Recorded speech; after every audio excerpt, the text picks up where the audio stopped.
안녕하세요. 마틸다입니다.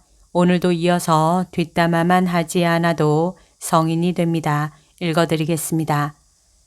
제4장 슬퍼하고 있는 그대에게 첫사랑으로 다음은 2014년 6월 1일 프란치스코 교황께서 로마 올림픽 스타디움에서 있었던 로마 성령 쇄신 운동에서 하신 말씀입니다.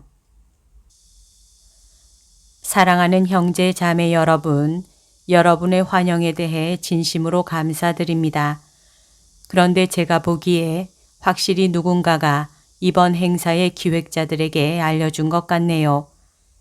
제가 주 예수의 삶이라는 방금 전의 성가를 얼마나 좋아하는지 말이지요. 사실 제가 부에노스아이레스의 주교좌 성당에서 성령 쇄신 미사를 드리곤 할 때 축복과 방언 찬미의 시간 후 우리는 이 성가를 기쁘고 열정적으로 부르곤 했습니다. 마치 여러분이 오늘 그러셨듯이 말이지요. 감사합니다.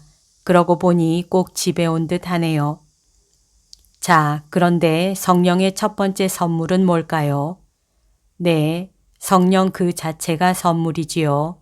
사랑이시며 그대를 예수님과 사랑에 빠지게 하는 그 성령 말입니다. 그리고 이 사랑은 온 삶을 바꾸어 버립니다. 그래서 예수님께서 니코데모에게 말씀하셨던 성령으로 다시 태어난다라는 말이 있는 거지요. 그리고 여러분은 이러한 은사를 받았습니다. 성령의 은사는 서로 다릅니다. 이렇게 서로 다른 은사를 받았기에 성령 안에서 조화를 이루어 교회의 다양한 방법으로 봉사할 수 있습니다. 그래서 저는 여러분의 은사들을 생각할 때 그것이 꼭 교회의 이미지와 같다고 봅니다. 물론 각각 독특한 방식으로 말이지요. 그것은 마치 서로 다른 악기와 서로 다른 소리들이 모인 큰 오케스트라와 같습니다. 하지만 여기엔 무엇보다 음악적 조화가 필요하지요. 바오로 사도가 고린토 신자들에게 보낸 첫째 서간 12장에서 알려주고 있는 것처럼 말입니다. 그러므로 오케스트라와 같이 성령 쇄신 안에서 그 누구도 다른 이보다 자신이 더 중요하고 크다고 생각할 순 없습니다. 제발요, 그러면 안 됩니다. 왜냐하면 여러분 중 누군가가 자신이 더 중요하고 크다고 생각할 때 재앙이 시작되기 때문입니다. 그 누구도 내가 대장이야 라고 말할 수 없습니다. 여러분에게는 전체 교회와 마찬가지로 한 분이신 주님이 계실 뿐입니다. 주 예수님이시지요. 저와 같이 반복해 보겠어요. 쇄신을 이루시는 분은 누구시지요? 주 예수님이십니다. 쇄신의 주인공은 누구시라고요?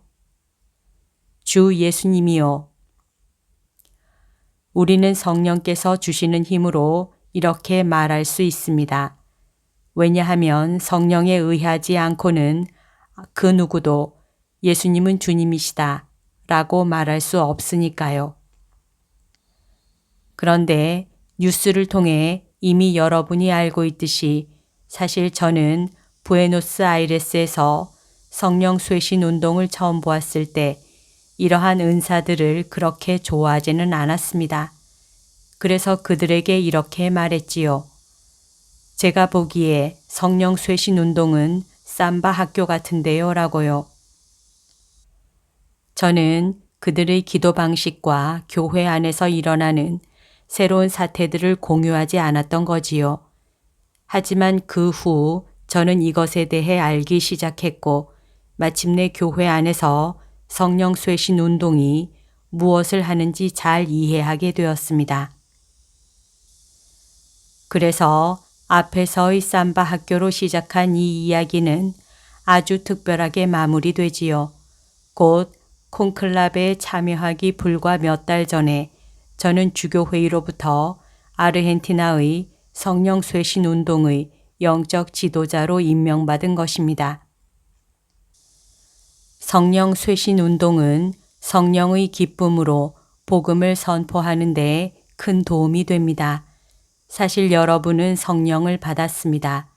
성령은 하느님께서 당신의 모든 자녀를 사랑하신다는 점에 감사하도록 하여 말씀을 사랑하게 합니다. 그런데 신앙생활 초기에는 성경을 항상 챙겨 다니며 이 은사를 나눈다는 말이 있습니다. 오늘도 그러하신가요? 네. 정말인가요? 저는 그렇게 확신하지 못하겠는데요. 웃음. 만약 그렇지 않다면 첫사랑 때로 돌아가시길 바랍니다. 언제나 주머니에, 가방에 하느님의 말씀을 가지고 다니세요. 그리고 조금씩이라도 읽고 늘 하느님 말씀과 함께 하길 바랍니다.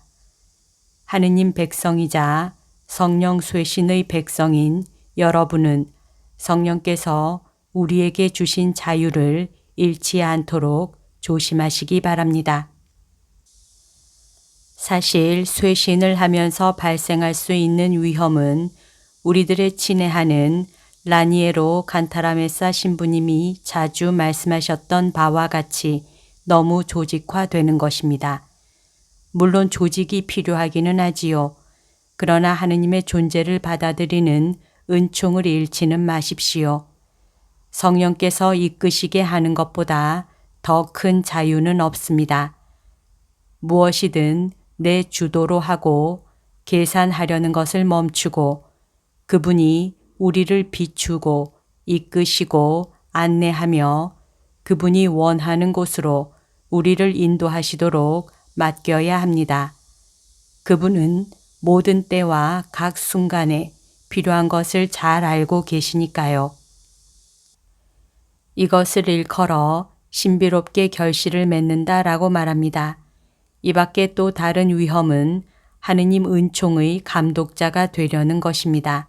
많은 경우 어떤 모임이나 단체의 책임을 맡으니 사실 저는 봉사자라는 표현을 더 좋아하는데요.